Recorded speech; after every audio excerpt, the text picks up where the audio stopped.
So let me go ahead and get this straight real quick. So we're at hero cap right now. 300 heroes. Can't have more than that in your inventory at one time. And after Wednesday maintenance, you're going to release another character and a 3-star Covenant at that? Are you guys fucking with me? I feel like you're fucking with me. But either way, you know what? We'll save that for the end to really go ahead and rant and rave. So right now we're going into an Unbound Knight Arowell, a Choux, and then a Ravi. So I initially looked at this team and I was like, hey, cool, a Ravi. I can actually go ahead and take this time to test and see if like Strays is like the answer to go into that. But when you look at these teams initially, you really do not know who is going to have the highest HP to really test the death pin that's on a Strays. Now, will it work? More than likely it will. But you still don't know who the target is going to be. So in case in point, I'm just going to straight up go in with Jenua, straight up pretty much 2-tap the Unbound Knight Arowell, and then we have to deal with one instance of like RNG of pretty much the crit resist. So right here is the one big deciding factor of like, hey, are we going to lose a character or not? We happen to land a crit. Cool, we kill the Ravi. Now all we have left is even here, if we miss or whatever, doesn't matter. We'll go in with our second S3 that's on the Dragon Bride Senya, go in, do big honking damage to her because she's just taking hit after hit after hit. She'll eventually go down. Thanks, Jenny and Molly broken setups. But either way, now on to something that is very out of date for the simple fact that this happens. So Peira goes in with S2. That's an AoE. This also triggers the Summertime Iseria. Summertime Iseria does non-attack skill. This triggers Celine. Whoever's the highest attacking unit on the field, which very obviously is going to be Summertime Iseria. The blink will go into her, absolutely decimate her, kill her, just outright, no matter what, because we're also not dealing with Escort at that point, because the Iseria is the one who did the non-attack skill, not the Peira. So due to that order of operations right there, Summertime Iseria is just straight up dead for free. If you have a Celine that's built and is even somewhat respectable in terms of damage, congratulations, she's dead and you don't have to deal with bombs. Now, speaking of not dealing with bombs, because Moon Bunny Dominiel's here with us, whenever the extra turn shenanigans kick in on Peira, yeah, what bombs? I don't recall seeing any bombs anywhere. And then I decided to just go with Lone Crescent Bellona that's on my injury set, just in case I'm not able to kill the Apocalypse Ravi, because straight up, she's going to go in with the S3 while I have Skill Null that's on my Moon Bunny.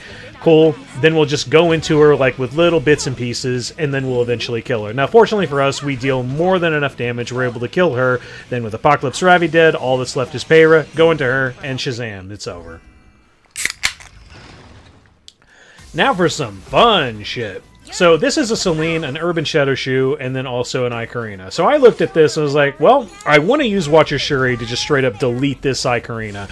But then I was like, damn, how many options do I really have of giving attack buff without doing a non-attack skill? Turns out you have quite a few of them. For example, Holiday Yufine is absolutely not necessary there. I could have just used General Purrgis, but I was just like, you know what? Let's bring both, just in case like the ae-KARINA is fast, and then, you know, she would go into Holiday Yufine would dodge. You know, we wouldn't have to deal with a whole bunch of fucking, like, you know, splash damage.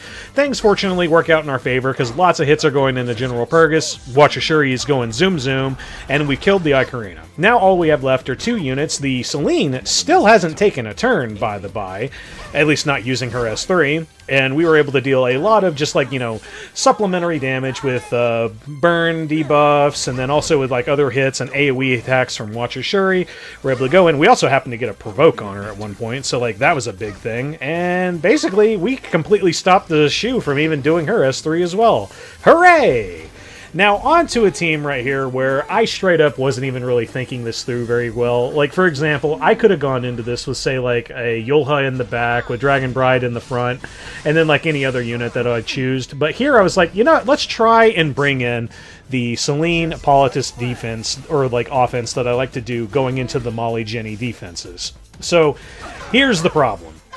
For right there, we didn't actually strip the immortality. It was either a 15% or straight up, because the immortality has not procced yet by the time the first attack from the Politis went. There you go, it just straight up didn't happen.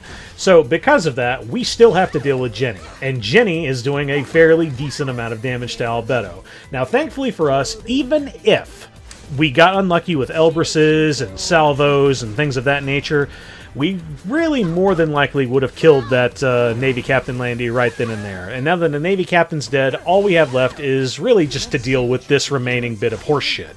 Luckily for us, we happen to miss that attack going in, and then we just go in because they're all stealth, so that means nobody is stealth, and then we just kill the Jenua.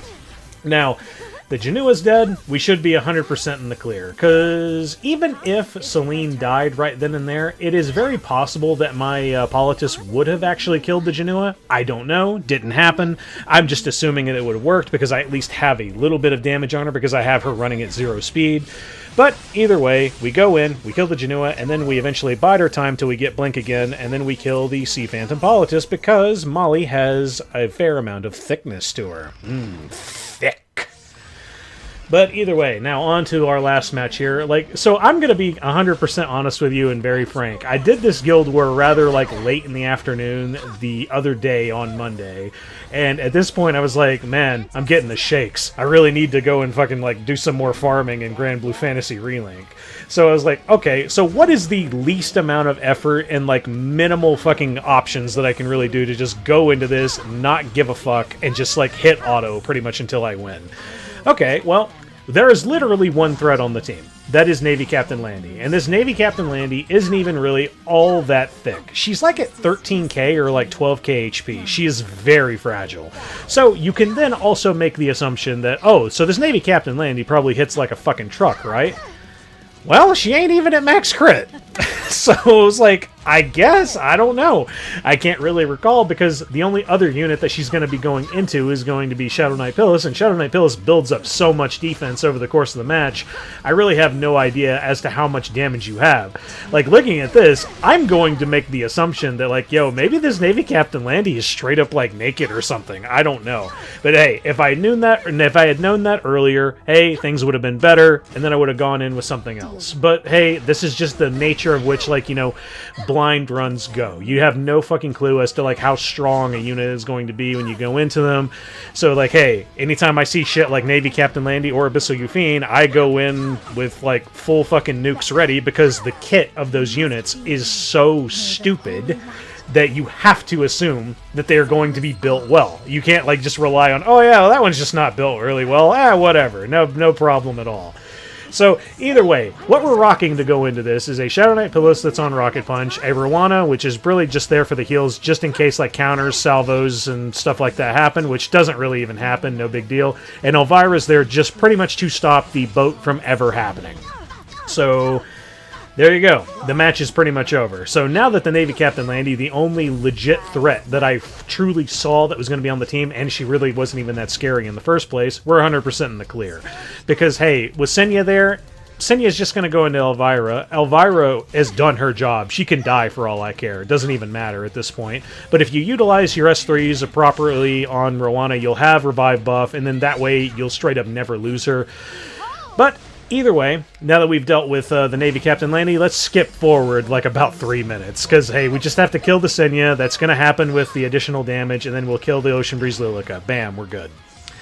Now, on to another fun match with our good old friend Mac Daddy Jenua. So, right here is a Last Rider Krau, a Jenua, and then an ae-KARINA. So I initially thought, okay, well, let's just straight up, sacrifice Rimuru here. And, oh, fuck, we didn't die. That's interesting. So, not only that, but we also miss right here. So we straight up don't actually put the Jenua into immortality range. So we can't really go into it, or we didn't steal the buff. So that was another one of the plans I was wanting to go with. So I was like, okay, just fuck it. Let's just go green into blue. Hey, Rimuru, can you just straight up either do a lot of damage or kill the ae-KARINA? Okay, we do a lot of damage. Now that Dragon Bride Senya has actually gotten her mechanics going on her S2, now we'll just go in S3, hit everybody, and that should straight up kill your ae-KARINA. Does? Okay, hooray. Now here is where I'm straight up not paying attention. I could have just straight up gone into the Jenua because I'm pretty positive the immortality has already been procced. Or even if it hasn't been procced, I could have gone into him and then I could have possibly stolen a buff, because then right here, oh hey cool, now Rimuru's dead. So here's the opportunity where I could use S3 on Blood Moon Haste, which is a full strip, by the way, and then it would have actually killed the Jenua. And then we would have brought back Rimuru for future matches. But you know what? Whatever. It's the last match. I don't give a shit. It's very clear, obvious proof that I don't use Blood Moon Haste very often. I've still got the old Blood Moon Haste brain on, where it's like, oh, hey, cool. Whenever Grudge procs, you just get the S3 back. But either way, that's the Guild War. Hoorah. So let's go on ahead and talk about the fun thing, boys and girls. So yeah, after the maintenance, which is on June 5th, which is tomorrow if you're seeing this video on Tuesday, which is going to be a Wednesday, we're going to be getting another fucking hero. And that's, I believe his name was Bernand or Bertinand, or it's something with a B. He's a Slayer, he's an Earth Elemental, and he's a Soul Weaver. Okay. I'm always for some Soul Weavers, especially Soul Weavers that can heal. But then I looked at the fucker's kit, and it's like, oh, okay, so this is one of those element-locked, element-locked characters. So, like, if the whole team is green, then you gain the effects of, like, healing and stuff. Because his S3 doesn't even heal. It's like a cleanse, and it gives you immunity.